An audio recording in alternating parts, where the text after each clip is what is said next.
और चलिए खबरों में अब आगे बढ़ते हैं। उपराष्ट्रपति जगदीप धनखड़ शनिवार को एक दिवसीय दौरे पर महाराष्ट्र के छत्रपति शिवाजी नगर पहुंचे, जहां पर उन्होंने साफ साफ कहा कि भारत अवैध प्रवासियों को अब कतई बर्दाश्त नहीं कर सकता और उन लोगों को देश में रहने का कोई अधिकार नहीं है। रिपोर्ट देखें।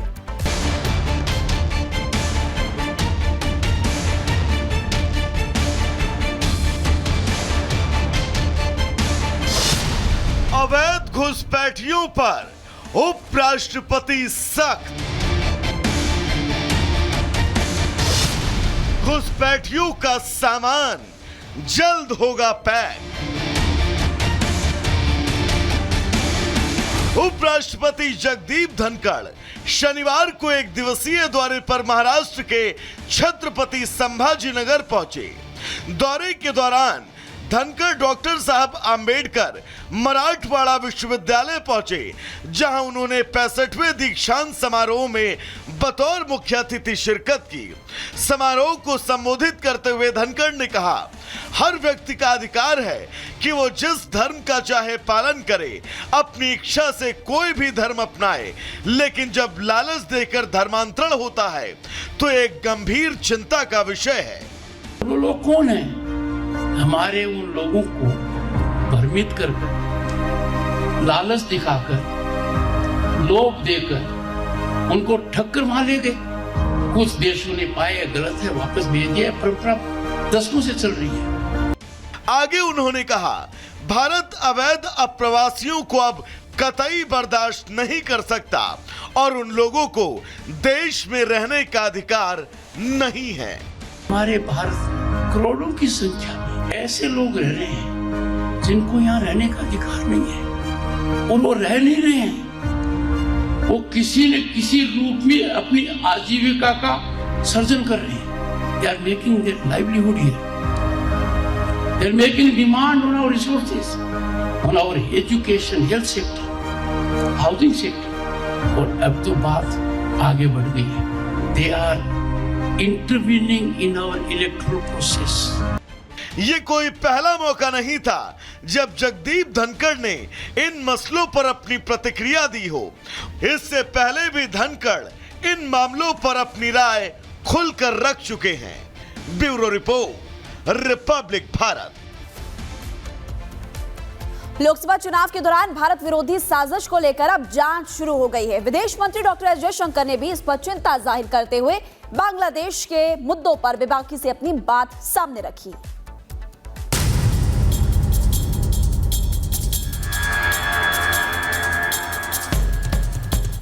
विदेश मंत्री एस जयशंकर ने यूएसएआईडी को लेकर अमेरिकी आरोप और बांग्लादेश मामले पर खुलकर अपनी बात लोगों के सामने रखी। जहां यूएसएआईडी को लेकर एस जयशंकर ने कहा कि यूएसएआईडी को भारत में अच्छे विश्वास के साथ काम करने की अनुमति दी गई थी, लेकिन इनकी गतिविधियों को बुरे विश्वास के साथ संचालित किया गया। अब इसकी जांच हो रही है। भारत में मतदान प्रतिशत के लिए 21 मिलियन अमेरिकी डॉलर आवंटित किए गए। यह आरोप चिंताजनक है। सरकार मामले की जांच कर रही है। यूएसआईडी को भारत में अच्छे विश्वास के साथ काम करने की इजाजत मिली थी, लेकिन इनकी गतिविधियां बुरे विश्वास के साथ संचालित की गई। वहीं बांग्लादेश के मामले पर भी एस जयशंकर ने दो टूक जवाब दिया और कहा, जो लोग मुश्किल से अपना देश चला पाते हैं वो हमारे बारे में फैसला सुना रहे हैं। उन्हें ही तय करना होगा कि वो हमारे साथ किस तरह का संबंध चाहते हैं, लेकिन हम नहीं चाहते कि वो ऐसे संकेत दे जो दुश्मनी वाला। जो लोग अपना देश नहीं चला पाते वो हमारे बारे में निर्णय सुना रहे हैं। अल्पसंख्यकों पर हमला सोच को प्रभावित करती है। हमारे साथ कैसा संबंध वो चाहते हैं ये उन्हें तय करना होगा। बांग्लादेश के साथ खास लंबा इतिहास है। हम नहीं चाहते हैं कि वो ऐसे संकेत दें जो स्वभाव से शत्रुतापूर्ण हो।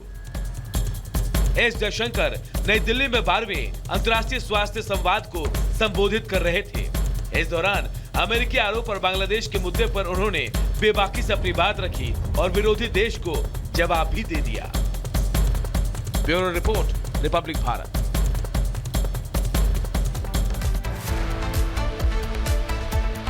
और चलिए अब बात करते हैं दिव्य भव्य नव्य महाकुंभ की, जिसके समापन में अब बस कुछ ही दिन शेष रह गए हैं और जैसे जैसे समापन के दिन नजदीक आ रहे हैं, महाकुंभ में पहुंचने वाले श्रद्धालुओं की भीड़ और बढ़ती चली जा रही है। अपार भीड़ उमड़ रही है। ऐसा लग रहा है मानो जैसे प्रयागराज में महाकुंभ में जन समुद्र बन गया हो और भक्तों की भीड़ ऐसी कि उत्साह किसी में भी कम नहीं देखा जा रहा है। तस्वीरें हम आपको दिखा रहे हैं। श्रद्धालुओं का जोश हाई है और बेहद उत्साह के साथ लोग दूर दराज से आ रहे हैं। कोई उत्तर प्रदेश से आ रहा है, कोई बिहार से आ रहा है, कोई बंगाल से आ रहा है, कोई छत्तीसगढ़ से आ रहा है, कोई मध्य प्रदेश से आ रहा है।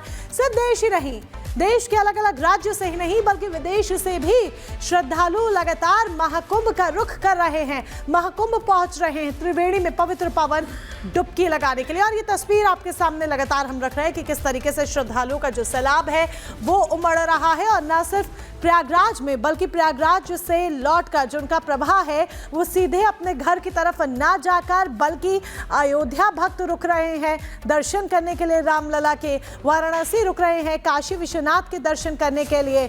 यानी कि कुल मिलाकर आस्था का सैलाब कुछ ऐसा कि हर कोई इसमें गोते लगाना चाहता है। यही एक बड़ी वजह है कि दूर दराज से श्रद्धालु पहुंच रहे हैं त्रिवेणी में संगम में डुबकी लगाने के लिए और उसके बाद दर्शन पूजन के लिए। महाकुंभ की तस्वीरें आपने देख ली, लेकिन अब खबरों में आगे बढ़ते हैं। बात आपको जानकारी देंगे यूपी की। देखिए, यूपी में 2 जगह पर ताबड़तोड़ एनकाउंटर हुए। ग्रेटर नोएडा और मुजफ्फरनगर में बदमाशों से मुठभेड़ हुई। ऑपरेशन लंगड़ा उत्तर प्रदेश पुलिस का लगातार जारी। मुजफ्फरनगर में मुठभेड़ के दौरान 2 बदमाश गिरफ्तार भी किए गए। लगातार बदमाशों को गिरफ्तार किया जा रहा है। 2 एनकाउंटर, 3 बदमाश अरेस्ट, पूछताछ होगी। कई आरोप इन पर लगे हुए हैं और उत्तर प्रदेश में 2 जगह पर ताबड़तोड़ एनकाउंटर। कल भी हमने आपको जानकारी दी थी, कल भी इसी तरह से एनकाउंटर किया गया था। ग्रेटर नोएडा और मुजफ्फरनगर की तस्वीरें इस वक्त आपकी टीवी स्क्रीन पर। पहली तस्वीर आप देख रहे हैं, पुलिस प्रशासन मौके पर जहां ये बदमाश गिरफ्तार किए गए, वहां की तस्वीर आपको दिखा रहे हैं। दूसरी तस्वीर में आपको बदमाश भी नजर आ रहा है जिस पर कई आरोप थे और भागने की कोशिश कर रहा था, लेकिन पुलिस ने हाफ एनकाउंटर किया और यहां आप देख सकते हैं कि उसको पुलिस ने गिरफ्तार किया, पूछताछ की जाएगी।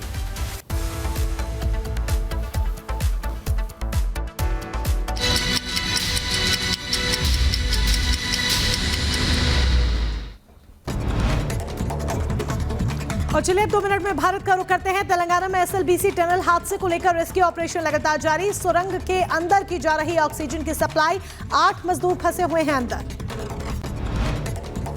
टनल में करीब 60 मजदूर कर रहे थे काम। 8 मजदूरों को छोड़कर बाकी सभी को सुरक्षित बाहर निकाला गया। एनडीआरएफ और एसडीआरएफ की टीम रेस्क्यू ऑपरेशन में जुटी।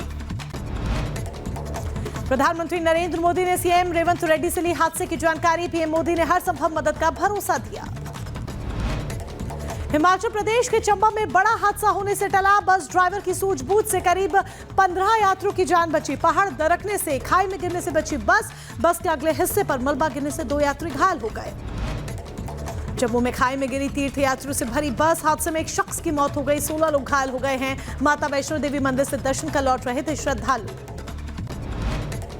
मुंबई के विले पार्ले इलाके में एक होटल में लगी भीषण आग। होटल के ऊपरी हिस्से में आग से मचा हड़कंप। दमकल विभाग की कई गाड़ियों ने आग पर पाया काबू। किसी के हताहत होने की खबर नहीं। उत्तराखंड के हरिद्वार में हस्तशिल्प की दुकान में लगी भीषण आग। दुकान में रखा सामान जलकर हुआ खाक। आग लगने के कारणों का भी नहीं चला पता।